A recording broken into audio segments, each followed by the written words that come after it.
So this is just, it's simple, it's pretty casual, and I'm so glad you were able to come out today.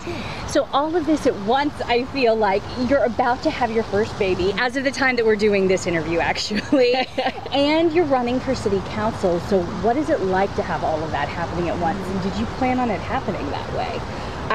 You can't plan life, right? You try, and then the universe laughs at you. This was not in my original plan to do this all at once, but honestly, so I'm 5 days past my due date right now.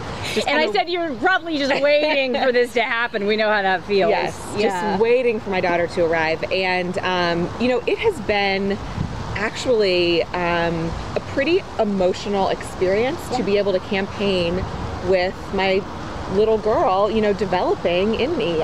It's a constant reminder that what I'm running to do is to help build this city to be a place that in 20 years, you know, she's proud to call home, that she hopefully will stay in so she doesn't go too far from her mom.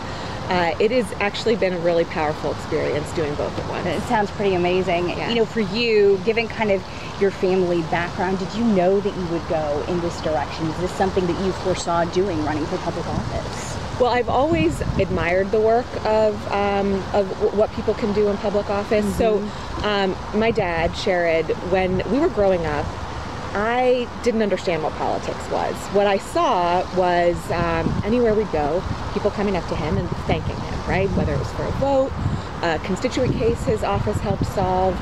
And so to me, what that said was, I didn't understand what a Republican or a Democrat was, but I knew what public service was. And I knew that it was about solving problems for people. Yeah. So I've always believed very much in that process. It's more recent that I've really thought about how can I make a difference individually, but I very much always believed that when you are in it for the right reasons, when you're in it for people and not politics, then you can do really good work. So kind of a little bit of history on Liz is that, so you worked in the Economic Development Office for the City of Columbus prior to doing that. So how has that affected the issues that you look at going into this campaign and what you've been talking about? I think it's great background. So one of the things that I love about economic development experience is that you certainly start to understand very concretely, you know, this toolbox of incentives that we use to help bring businesses to our city, to help grow businesses that are here. But you also start to get a real understanding for the overall pitch of Columbus. Because when we would go in and talk to a business, it wasn't just, we're the city, you know, here are these 3 things we can offer you. It was, how do we make the argument that Columbus is the best place for you to develop your workforce, your talent pipeline. So it's about the arts and culture scene in Columbus. It's about you know, a growing city where people have access to the middle class. It is about the attractiveness of millennials in this city. Oh, right? that's such a huge factor for what we're seeing right now. Yeah. So that's all part of the pitch. So there are these kind of 2 tracks when you think about economic development. The toolbox side, which is really important to know and understand, but then the pitch, and that's about, it's aspirational, you know, it's what can our city be, how are we forming, how are we building.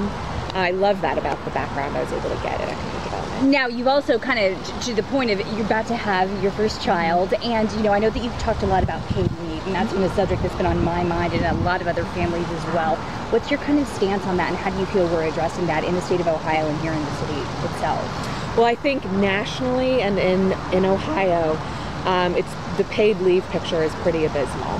I think the latest statistics are that 26% of the workforce has access to paid family leave. 4% of low-wage workers do. So you think about the people that need it the most, right? And they have the least access.